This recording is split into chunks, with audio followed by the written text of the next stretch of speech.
Security experts in Nigeria have called on the federal government to take proactive measures to prevent an increase in the spread of insecurity across the country. Well, the experts warn that the crisis situation in Afghanistan could lead to a heightened insecurity globally. This is a gathering convened by the Alumni Association of the National Defense College and their partners. Here, security experts are reviewing the security situation in Afghanistan and its implication for Nigeria and Africa. Afghanistan has seen a rise in conflict and heightened tensions following the withdrawal of American troops and their allies. The Afghan government has collapsed and the Taliban has seized power.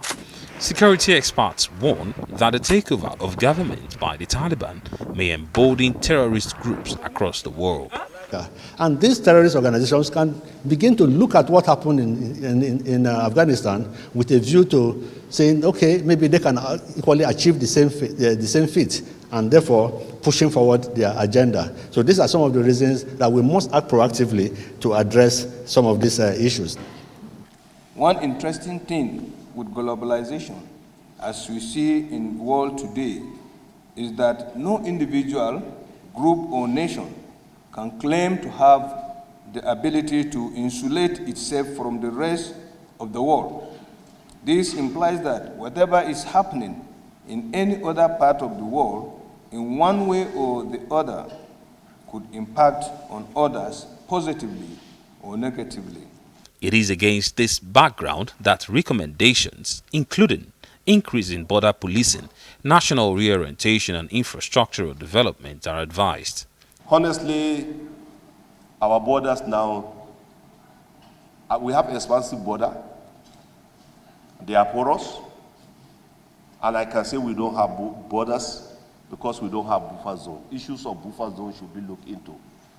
Because when you have a structured border, there should be buffer zone. Buffer zones is where you can see things real, what is happening. And we should apply technology. On being sworn in on the 29th of May, I made sure that a ministry is created to take charge of internal security. That's the first time in the history of the state, and I believe none of the states around has such a ministry. And that ministry is in charge of internal security and ethical orientation, knowing fully well that if we go back through history and reflect on the norms and values of our society, these challenges that we are managing or grappling with would not have arose. Analysts speculate that the crisis in Afghanistan could ignite a chain of events reminiscent of the Arab Spring. The Arab Spring was a series of anti-government protests, uprisings and armed rebellions that spread across much of the Arab world in the early 2010s. The crisis has been identified as a major reason for the proliferation of weapons, an increase in the number of armed groups and jihadists in the Maghreb and Sahel regions. Ferdinand Duroha, Arise News. All right, joining us now is a retired Air Commodore Darlington Abdullahi, a former director, military and national strategy at the National Defense College. Thank you so much for joining us on Newsnight.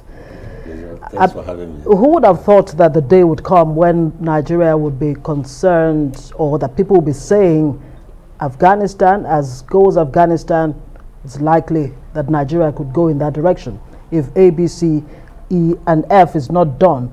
But help us understand what the link is between proliferation of weapons and the proliferation of armed groups, and how state actors need to address it urgently. Thank you very much. Proliferation of weapons happen because either there are people willingly selling weapons, to others that they shouldn't have sold the weapons to. That is to various criminal elements, or the looting of state armories, from the security agencies, in various countries, and of course selling those weapons cheaply, to others around the world.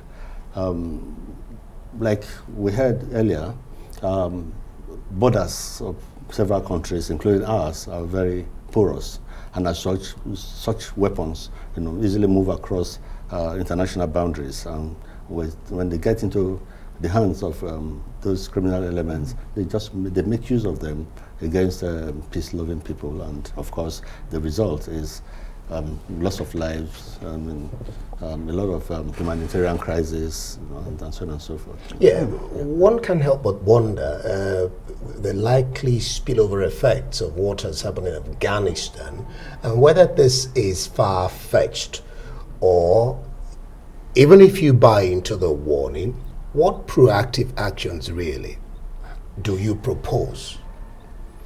Yeah, thank you. You see, the issues going on in Afghanistan at the moment,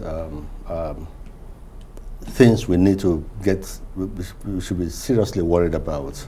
Worried in the sense that, we said we're in a globalized world, and one thing happening in one part of the world can easily move to the other.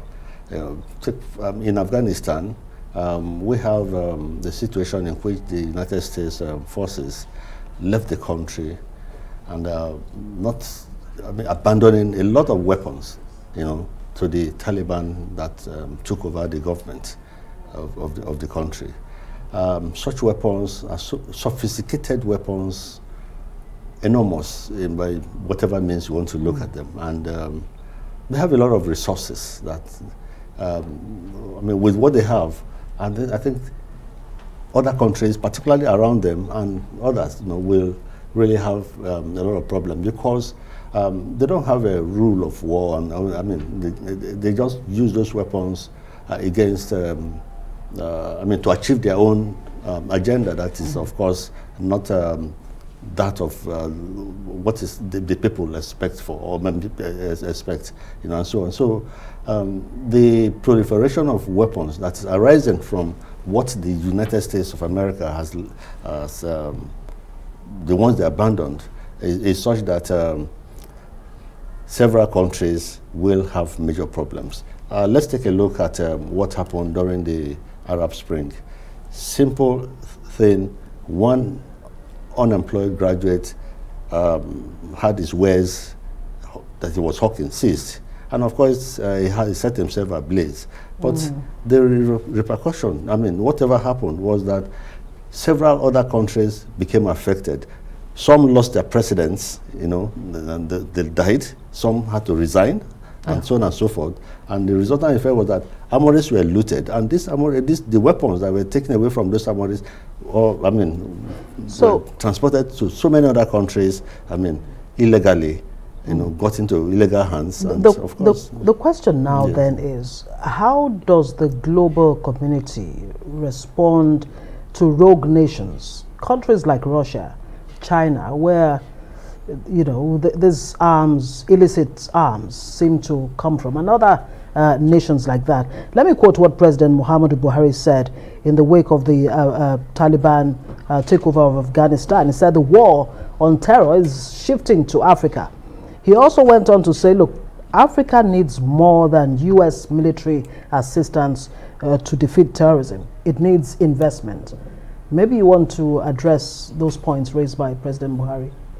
Yeah, the war against terrorism is not just a war for the military alone.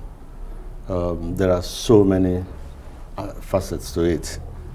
If it was a military thing, the Afghanistan would not have fallen to the Taliban, because they had a lot of weapons in their hands. That's the Afghan forces. They were well trained, but I don't know the kind of training they gave them, but at least they were trained by the United States forces. But in spite of all they had, they just cheaply gave in, meaning that there is a lot more than military. Meets the eye. Yes, meets the eye. And that means that we should look beyond the kinetic system of approach to warfare, to fighting insurgency or terrorism. Human beings matter a lot.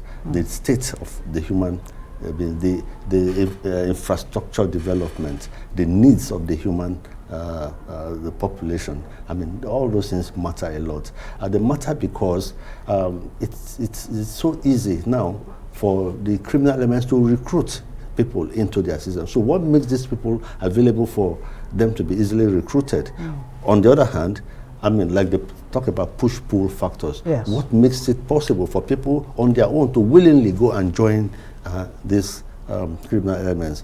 I want to believe that my own son will not forever want to join such groups because he will have no reason whatsoever to do that. And same goes for so many of us. But there are those that do, I mean, will want to do that because for some, it's like they just give up on life. And the next thing is they're available for whatever comes their way. So they get easily recruited, you know, into criminal, very vulnerable criminal elements and groups. All right, retired Air Commodore Darlington Abdullahi, a former director, military and national strategy at the National Defense College. Thank you so much for being on the program. My great pleasure, sir. Thank you.